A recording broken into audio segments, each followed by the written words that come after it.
Ania ang nagunang tudling sa Ronda Brigada. Tricycle driver gipusil sa lodging house, patay.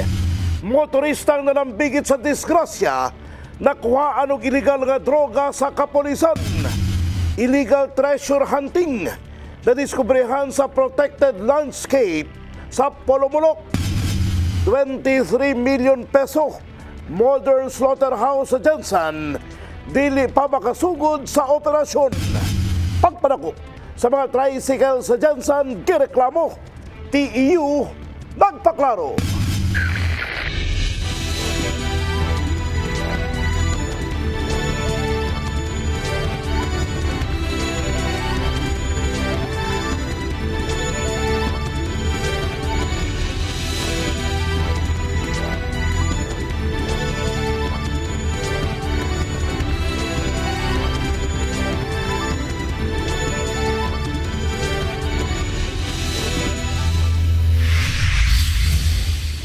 Sok Sergeant mayong hapon adlaw Martes, Mayo 21, tuig 2024. Live gikan dinhi sa Brigada News Center. Kami ang inyong mga kabrigada nga maghatod kaninyo og mga balita gikan sa Sok Sergeant. Kini ang Ronda Brigada.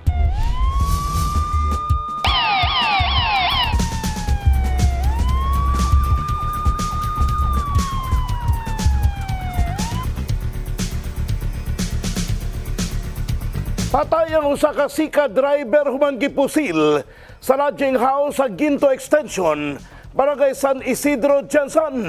Selos, kinatanaw nga motibo sa kapulisan. Ibrigada mo enemy, enemy mogpon.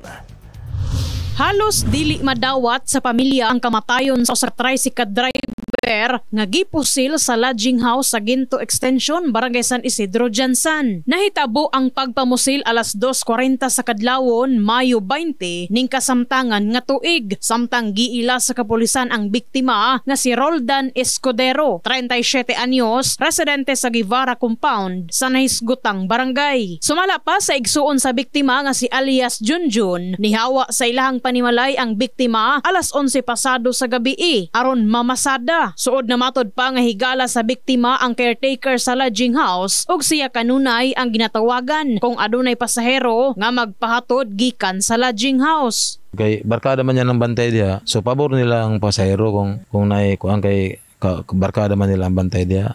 Kay kung naay magatod ditong ihatod og sikad, siyempre but pasabot wala service. Pagbalik anak nila pagawas, masakay gina siya sikad. Sama sa nakita na mo sa CCTV, ma'am, na nag-check-in nga mag-partner, nag-away. Karon ni gawas og unang babae. Kay gusto siya mosakay sa sikad. Kaya ako manghod di pa masada man. Gisugot sa akong manghod. Siyempre mangutaan na magid kung asa magpatod. Wa siya kabantay nga nigawas tong turak nga kauban sa actress. Ipikan sa ditso. Sa pakighinabi sa sospek nga si alias Intoy, 38 anyos, residente sa Perez Subdivision, Barangay San Isidro, misulod matod pa sila sa iyahang uyab sa lodging house alas 11 pasado sa gabi, sakay sa usa ka motorsiklo. Naglalis matod pa sila sulod sa kwarto, rason nga migawas ang babayi og nisakay sa sikad sa biktima. Wala matod pay duha-duha nga gipusil ni ini ang biktimang driver og naigo sa wala nga dughan. Maximum siya bunot good ma'am. Nga kayo napagkuida na ako ha. Bunot na lang po na ako ay. Wala, nadisgas siya good. Silos good ma'am. Silos good ma'am. Basi ma'am eh. Diba? Nga mo hilak man siya. Ako, dili ko niya hilakan siya.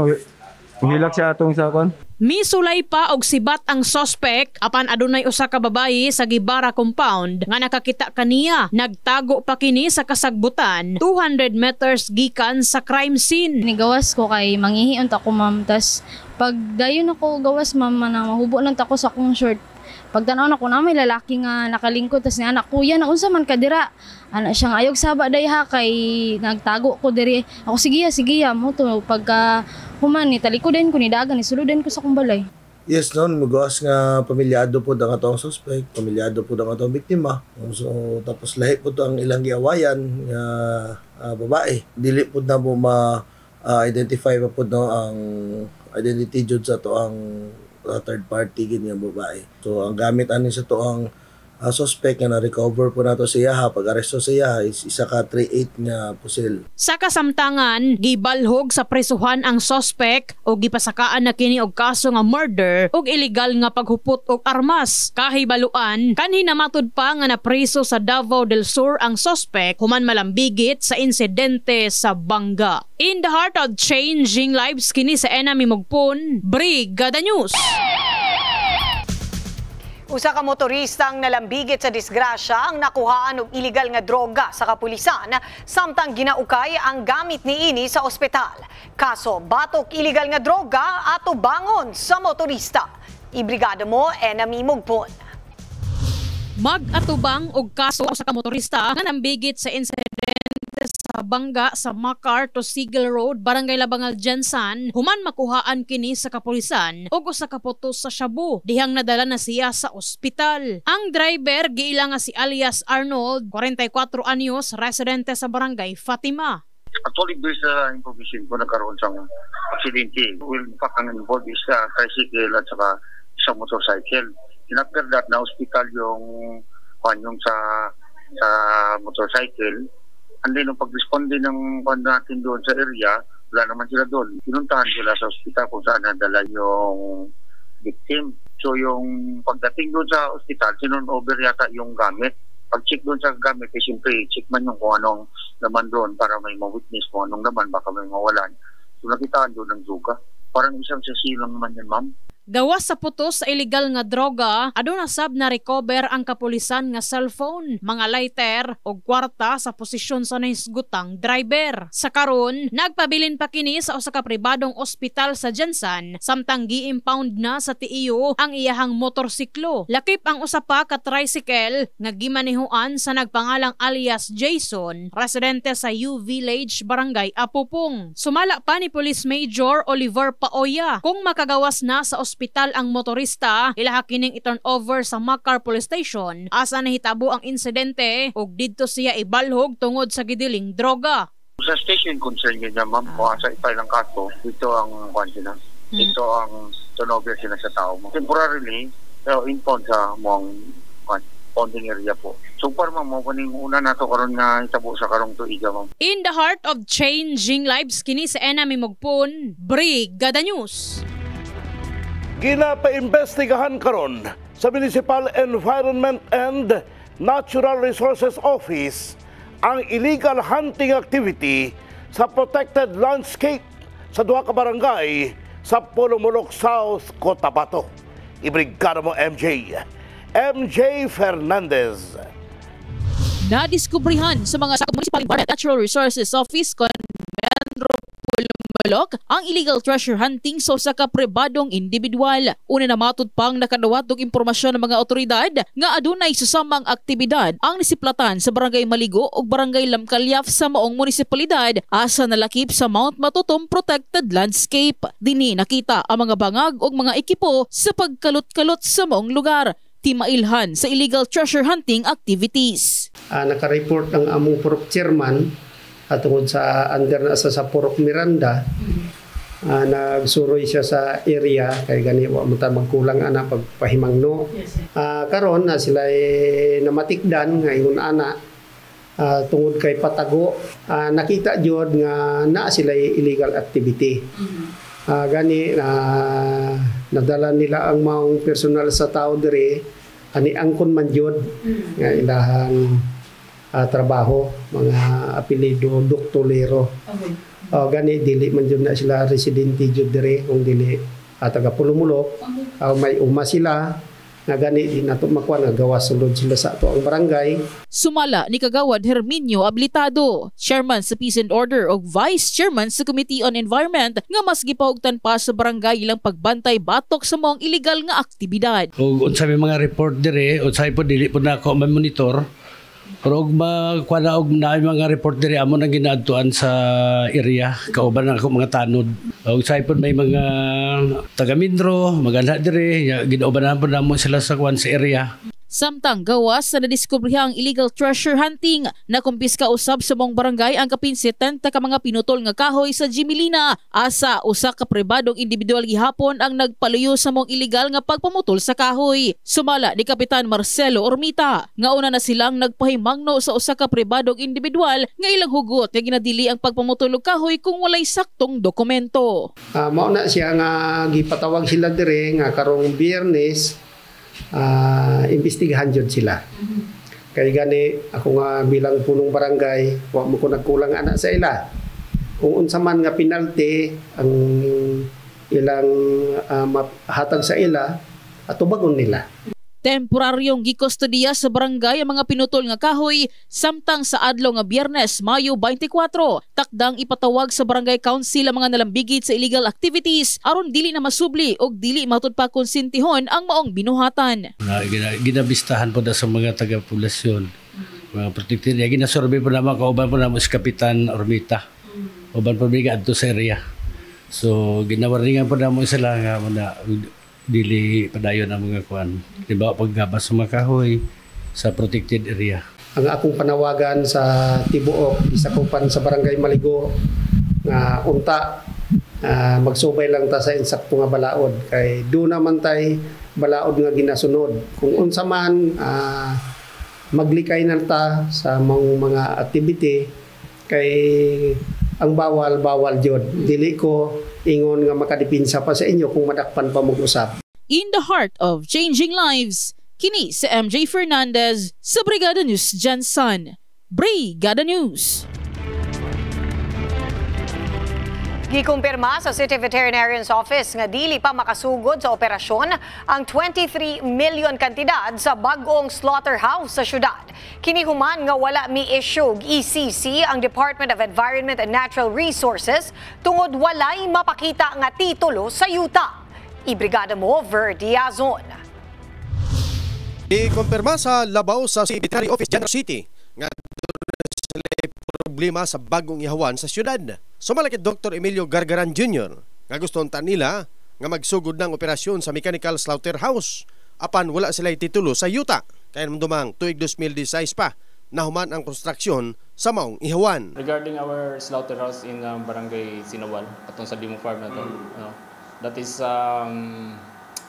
worth 23 million na slaughterhouse, mechanical slaughterhouse.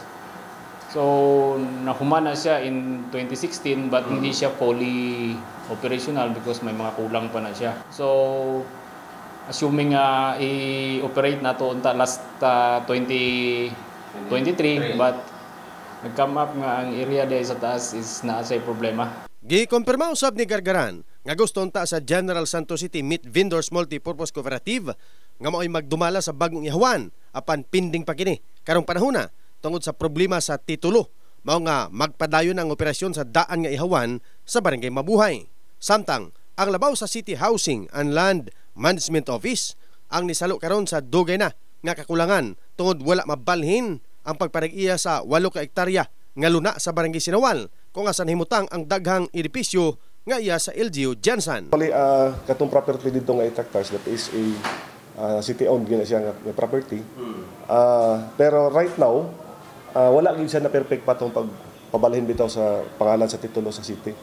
So kara man gud nga transaction na involve ang City Bankers Association of General Santos City, si Bags. Oo, so akong atong i-trace back karang area bitaw karon sa Central Bank nga di natukod. Way back pila ka decades na to, gaplano pang kuwansaw na ang Central Bank magtukod. Pero ang area nila layo, mo to siya dito. So bali naghimo na lang og agreement with during that time sa administration nga giswap nila. So mo may natabo nga na din Central Bank unya katong area karon nga diin na dito ay ang structure sa slaughterhouse is that was owned by Sibag. So mo to karon we're trying to coordinate with Sibag para finally ma-transfer na gyud ang titulo sa ngalan sa City of General Santos.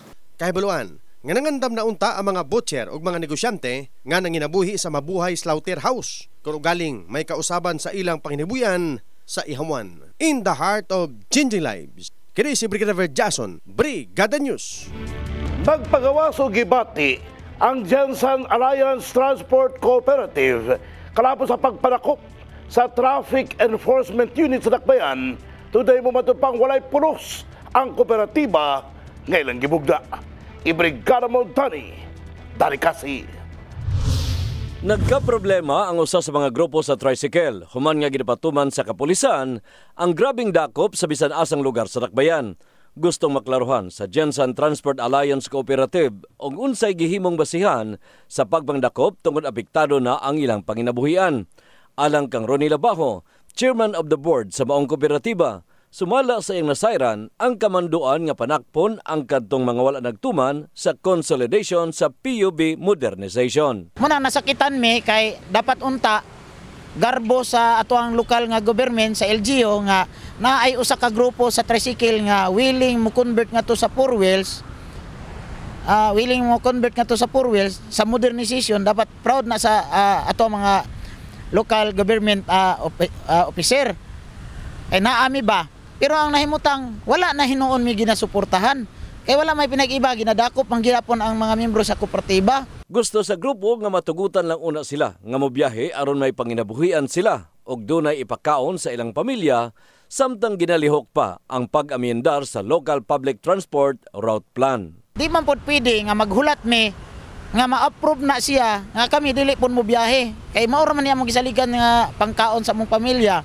Sa bahin sa Traffic Enforcement Unit sa Jensen, gihingos gani Police Major Oliver Pauya nga guidelines gikan sa DILG ang gihimo nilang basihan sa ilang operasyon. Gipaklaro ni ini nga dili lang mga tricycle nga kulurom ang ilang padakpon tungod lakip sa target sa ilang operasyon, ang mga van, taxi o bisan ang mga pick-up nga nagabiyahe o nagapamasahero. So may guidelines sa PNP na huliin talaga yung mga kulurom. So may anti-kulurom operation talaga tayo. So beside yun talagang mandate ng Traffic Enforcement Unit Jensen. Gipahimangnuan na lang ni ini ang mga nagapamasahero nga molukat na og prangkisa kompletohon ang mga suga o motuman sa mga balaod sa trapiko. So dapat talaga mag-apply ng prangkisa para ma-avoid po natin yung mahuli po. Kasi wala po talaga kaming magawa, kundi sumunod sa mandate po sa amin. Kasi ang TEO po talaga ay dapat talaga i-impose talaga kung ano yung nasa batas. In the heart of changing lives, kini si Brigada Danikasi sa Brigada News Jensen. Brigada News. At ang isa mong pagbalik, 52 bagong natala nga nagpositibo sa HIV sa Jensen. Laing 2,000 ka individual nga apektado sa El Nino nakadawat og ayuda. Senior citizens nga wala nakakuha sa ilang birthday gift incentives sa bulan sa Mayo gihatagan og tsansa. Tarang-tarang sa pagbalik sa ronda. Brigada.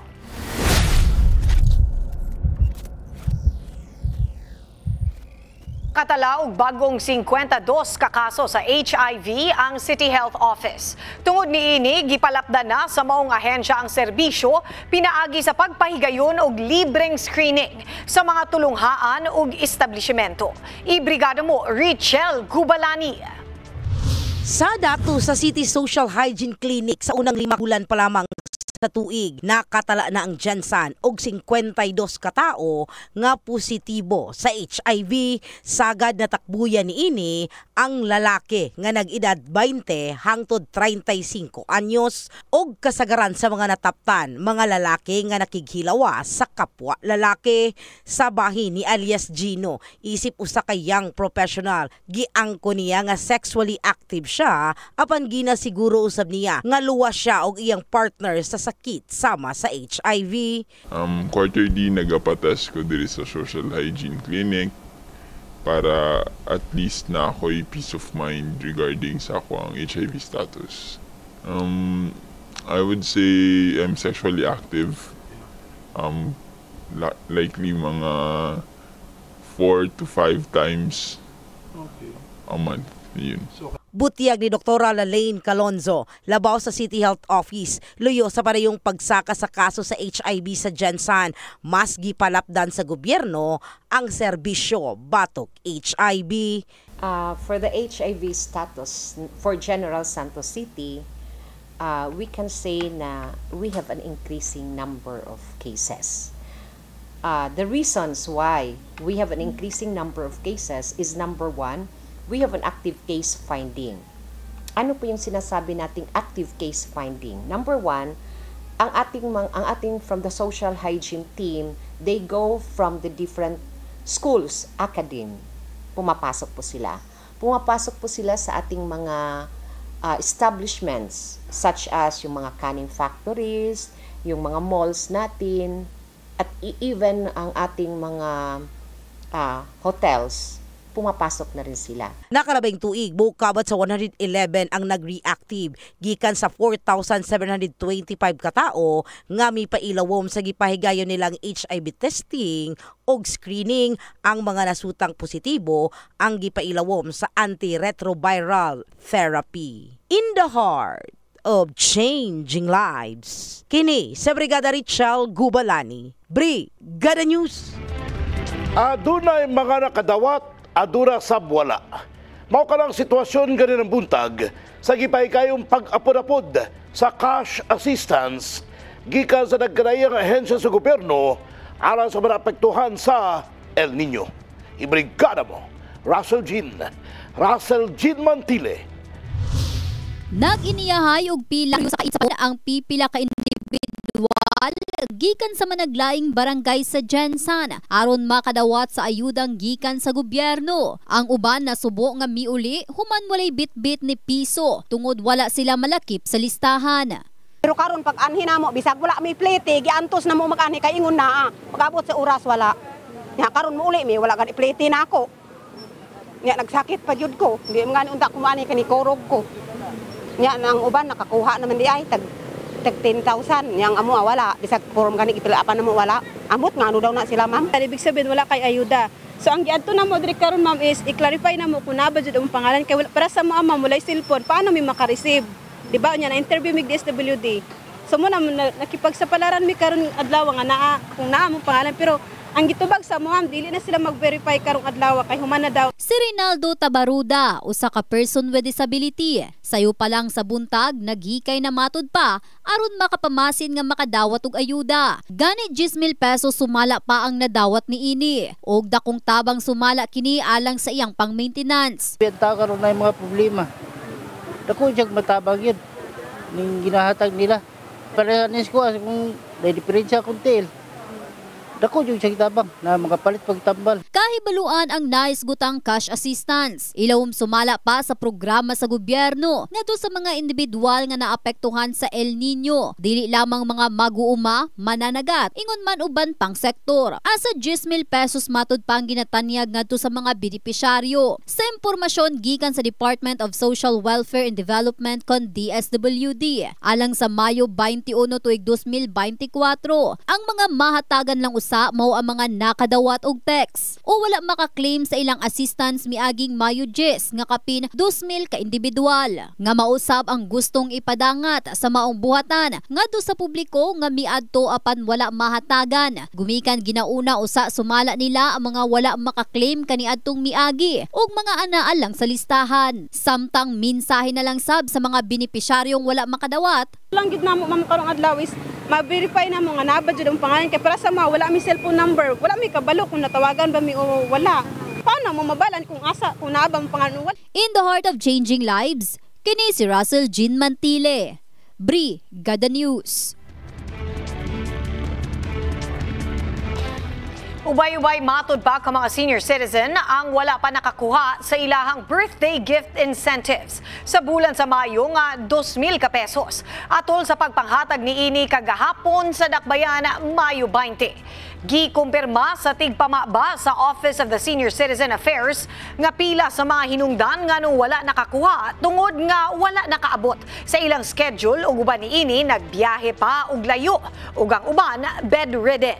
Sigon ni Celso Mendoza nga luyo sa maong kakulian, paghahatagan gihapon nila og tsansa ang napakyas sa pagkuha sa ilang birthday gift incentives. Sa mga wala pa nakadawat, pwede matud pa nga i-update ang inyong mga barangay alang sa sunod nga schedule.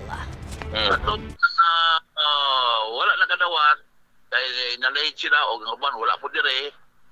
doon na sila yung last chance nga makuha nila kung mag-schedule lang o kanang unclaimed. Gano'n siya pwedeng makuha o tagaan sila last chance nga makuha nila patong ilang birthday gift.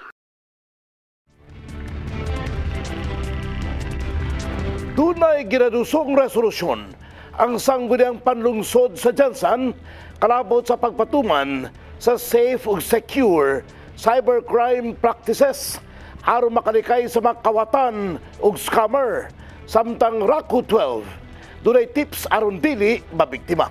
Ibrigada mo, Lizel Labaho. Baguhay lang na biktima og scam ang shop sa Jansan kung asa gigamit ang pangalan sa ilahang shop aron mangwarta sa online shoppers. Natingala na lang sila nga gipost na sila sa Facebook. Among location, yes po. Oo, tapos gipasa niya sa iyang giskam.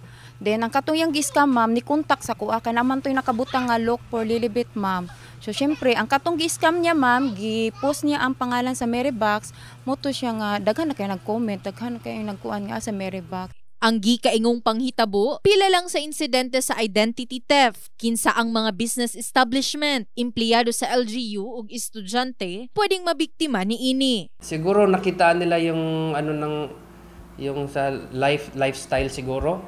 So lifestyle, so isa yan sa mga nagaintay sa mga cybercriminals. Tungod sa maong panghitabo, nagbinantayo na ang co-owner sa Marybox online shop nga si Lilibet Aquiles. Matag magpili sila sa ilahang mga reseller. Dapat jud ma'am i-double check jud ma'am, tapos kung kuan dili na lang ka magpataka og ad sa GC, lalo na og dili good ilang mga personal na kuan ma'am, ilang mga naong gamiton lang mga cartoons sa mga inana good ma'am. Hagit sa anti-cybercrime unit sa Region 12 ang pagdakop sa mga cybercriminal. Hinuon dunay tip si Police Major Luis Rubiato aron kini malikayan. Ang una natin is to secure our identity. No, kay uso ngayon, especially now yung identity theft, no, number 1 yan, yung nagpe-pretend na nagkukunwari na siya pero hindi pala, and then nag-a-add siya ng mga friends mo, then eventually mag-commit na ng crime like maghingi ng pera or manghiram ng pera, ganon. Gani dunay resolusyong giduso sa sangguniang panglungsod sa Jansan kalabot pag-awhag sa government establishment, business establishment ug educational institution nga pag-obserba ug pagpatuman sa safe ug secure cybercrime practices. In the heart of changing lives, kini si Liza Labaho, Brigada News. Padayong nagpahinumdom ang Anti-Red Tape Authority kalabot sa ginabawal sa government transaction. Usa na dinhi ang pagkuha og fixer. Ibrigado mo, Lizel Labaho. Mismong ang tricycle drive proseso sa iyan siya sa LTO. Luyo sa ginabawal ang fixer, mas makatipid matud pa kung siya ang magproseso. Mas makalis ka sa mong gastos.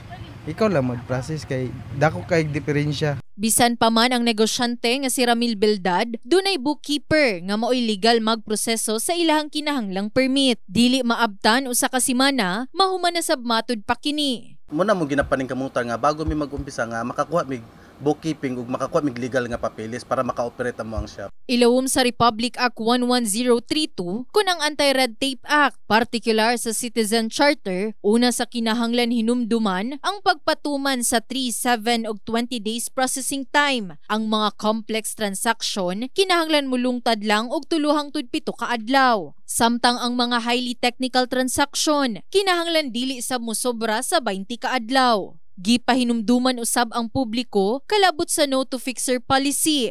If they will ask for additional cost, that would be ground for violation. Failure to give written notice of disapproval, that is a violation. Failure to render within the prescribed processing time is reflected in the Citizen's Charter, that's a violation.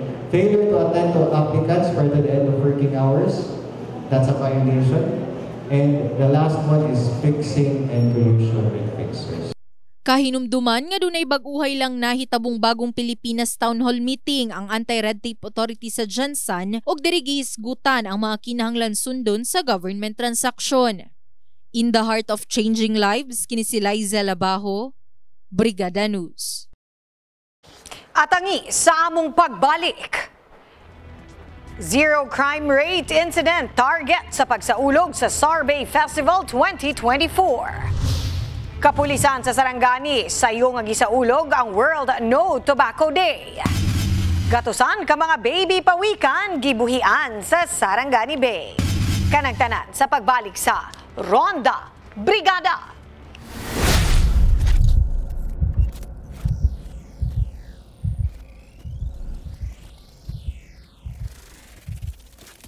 Target sa otoridad sa probinsya sa Sarangani ang zero crime incident sa tulo ka adlaw nga beach party kunang Sarangani Bay Festival 2024. 807 strong security forces takdang ipakatag. Ibrigada mo, Richel Bubalani. Nagpahigayon og security briefing ang otoridad sa Sarangani aron masiguro nga mabantayan ang aktibidad sa Sarangani Bay Festival. Mukabat sa 807 ka mga pulis, kasundaluhan, Philippine Coast Guard, Navy ug Provincial Disaster Risk Reduction Management Office ang ipakatag sa lugar. Maigpit kung sasabihin natin, but magiging maayos naman because we will be employing the PNP Major Event Security Framework. Yun yung ginagamit natin during mga major event like both sa international and local. Actually, yung PNP Major Event Security Framework is a standalone security. Ibig sabihin nun, i-employ namin doon is para na kaming merong isang highly urbanized na municipal na police stations. At the same time, nandun na rin yung ibang security sectors na involved. Samtang hugot ibawal sa SARBay ang pagdala og backpack, component sa eksplosibo, pagpanigarilyo ug pagdalag pusil. Samtang magpahigayon sab og simultaneous exercise ang mga otoridad sa lugar, asa himuon ang aktibidad sa SARBay Fest. Sa mga prohibitions, unang-una yung pagdadala ng barel, bawal yan. No? Kahit meron kang PTC4, because meron kaming request nagpadala kami ng request sa ating higher headquarters na i-lift yung PTC4 dun sa durations ng SARBay Festival. Ang SARBay Fest ang giila isip Mindanao's biggest beach party. Sagad sa mga event ang himuon sa bagong venue sa Reyes Beach Resort sa White Sand Beaches sa Gumasa, Glan. Magsugod ang aktibidad sa Mayo 24, 25 hangtod na 26 ning kasamtangang tuig. Gilauman nga nasa 150,000 ka tourist arrival ang mudagsa sa maong aktibidad. In the heart of changing lives. Kini sa Brigada Richel Gubalani, Brigada News. Giduso sa usa ka senador ang pagpailawom sa mga technical vocational teacher o TESDA training. Kini aron sumala pa mas mapalambo ang kalidad sa pagbansay sa mga magtutudlo sa ilang mga estudyante. Ibrigada mo, Russell Jean Mantile. Giduso ni Senador Win nga magtutudlo sa Technical Vocational Livelihood sa Senior High School TVL ang pagpailawom kanila sa training ug certification sa Technical Education and Skills Development Authority TESDA aron sumala pang mas mabansay sila sa ilang kalidad sa pagtudlo ug ang mga estudyante mas andam sa trabaho human silang mograduar. Ilawom sa 2024 national budget ang Department of Education DepEd nakadawat og 50 milyones pesos alang sa maong programa. Gani pabor alang kay Bienvenido Ruedas, Principal 2 sa General Santos City Trade School, ang maong sugyot. Gumikan ang mga magtutudlo, gikinahanglan sab makakat-on og mga bagong skills base sa ilang ginatudlo sab ngadto sa mga learners. Amantay apat ka area natay kinatawag nga agri-fishery, natay ICT, natay industrial arts. Dati nato nga home economics, gi-change na siya karon into family consumer science. This is to ensure nga ang ginatudlo sa teacher is naka-anchor sa standard. Just like in the principle nga dili makahatag og unsa nga quality si teacher kung dili nato ma-assure nga sila is competent and capable of giving quality education to our learners. Bisan pa ang buhatan sa TESDA Sarangani ug Jensan, giuyunan sab kini. Lalo dito sa atin sa Sergeant, siguro mahigit 50% din na-assess yung take-book progress nila kasi konti lang din yung budget yan. Hindi lahat ng rebuild track nila is ma-assess dahil yung budget nila is for ano lang hindi naman pangkalahatan. But right now, they are pushing Senator Gatchalian that saka doon sa teachers nila, they are proposing for a budget for the retraining or enhancement training ng capability program ng mga senior high school natin na talagang parang ma-fully equipped yung mga senior high school teachers natin. Ang pagbansay og sertipikasyon sa mga magtutudlo sa TVL aron masiguro sab ang track sa TVL sa mga senior high school nga makaabot sa sumbanan sa TESDA. Gipasiug daw usab ni Gatchalian ang libreng assessment og certification sa mga senior high school student sa TVL track nga mapunduhan ubos sa 2024 national budget. Gina-prepare naman gud nato karon ng ato ang mga learners nga mahimo ng self-reliant. So, kung dili man sila gusto sa employment, at least sila ang maka-create og job. Sila mismo mahimong entrepreneur base sa mga skills nga atong gitudlo sa ilaha. Man po maghihintay lang kami. Automatic yan. Ika nga kahit di pa magpunta yung DepEd kami, magpunta mo kami sa kanila. Alam na alam ng DepEd yan. Partner namin yan sila. Nang hinaot na lang ang magbabalaod nga pinaagi ni ini, matabangan ang mga nahisgutan nga makakuha og dekalidad nga trabaho sa umaabot. In the heart of changing lives, kini si Russell Jean Mantile. Brigada News. Nagpahigayon og aktibidad sama sa Zumba ug motorcade ang kapulisan sa Sarangani aron ipakita ang suporta sa kampanya batok pagpanigarilyo. Samtang mga negatibong epekto sa pagpanigarilyo, gipainumdum sa mga eksperto. Ibrigada mo, Her Jason. Sayo sa buntag, karong adlaw, nagtapok na ang kapulisan sa Sarangani Police Provincial Office aron ipahigayon ang sayo usab nga aktibidad alayon sa World No Tobacco Day. Gipangunahan kini ni Police Lieutenant Colonel Edgar Yago, ang Deputy for Administration o ang opisyal gikan sa Department of Health Region 12.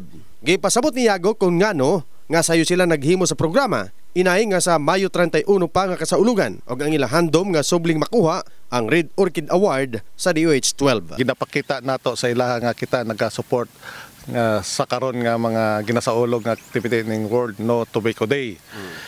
Gingsaulog nato ni kay isa ni siya sa mga i-support nato sa atong application for the second time around sa atong Red Orchids Award.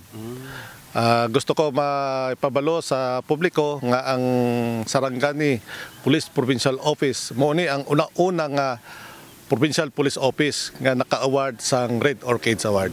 Samtang gisaysay usab ni DOH Development Management Officer 4 Jeneline Ventura kung unsa ang kriteria sa Red Orchid Award og nalipay daw kini nga sa karon naapil na ang 7 ka police station sa Sarangani nga nag-apply. Actually ang Red Orchid Awards, we have the Empower strategies na ginatawag. So M stands for Monitor Tobacco Use, P protect people from tobacco, O offer help to quit tobacco, W warn people against tobacco use, E enforce laws on tobacco, and of course R is the regulation or regulatory. So with that, sa ato ang mga strategies nga gihatag sa ato sa World Health Organization, kung tanawon nato mauna ang mga criteria para makuha nilang Red Orchid Award. So ang hindi lang siya red actually kung dili kayo gwapo ang ilahang implementation, pwede siya maging white, pwede siya maging pink, but ang pinakagarbo sa tanan is ang Red Orchid nga gitawag nato. Samtang gipahinumdum ni Yago sa mga survey festival goers nga gumikan sa ilang aplikasyon sa Red Orchid Award sa DOH, hugot nga ilang ipatuman ang no smoking policy. Based sa mandate ng Provincial Health Office, totally ban ang sigarilyo. So we will do our best to implement that no smoking sa public places, particularly dyan sa venue of activity ng Survey 2024. In the heart of changing lives, kini si Brigada Ver Jason, Brigada News.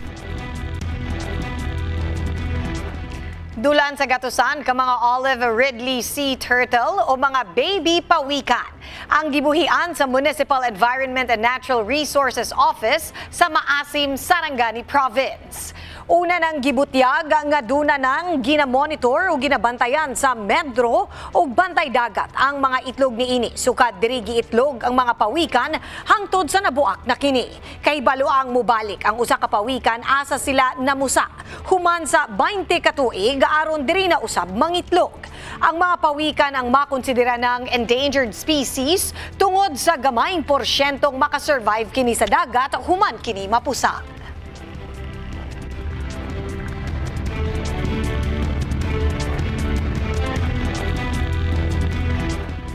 Padayon gihapon sa pagdawat ang Kabrigada Foundation Incorporated alang adto sa mga kabrigada nga nanginahanglan og hinapa. Alang sa cash donation, mamahimo kini ipadala sa Kabrigada Foundation Incorporated Security Bank Account Number 000005576071. Alang sa in-kind donations, ipadala kini sa Brigada Complex nga nahimutang sa NLSA Road, Barangay San Isidro, General Santos City. Sa mga gustong mahimong Brigada Volunteer, pwedeng mudangop dinhi sa estasyon ug magpalista. Mao ka na ang naglangkob sa Ronda Brigada karong adlaw Martes. Mga istoryang 24 oras nga gitutukan sa news team sa Brigada TV. Ako si Brigada Dale Bartolaba, in the heart of changing lives. Kinatibuk ang pagserbisyo hatod alang sa publiko. Walay sagol bakak, tanan alang sa kamaturan. Kini si Konsehal Papabi. Attorney Kan Kasanigan Balyeke, palaban para sa tambayan, kung para sa tao, sadyang mapagmahal SM. In the heart of changing lives. O kiniyan, Ronda Brigada.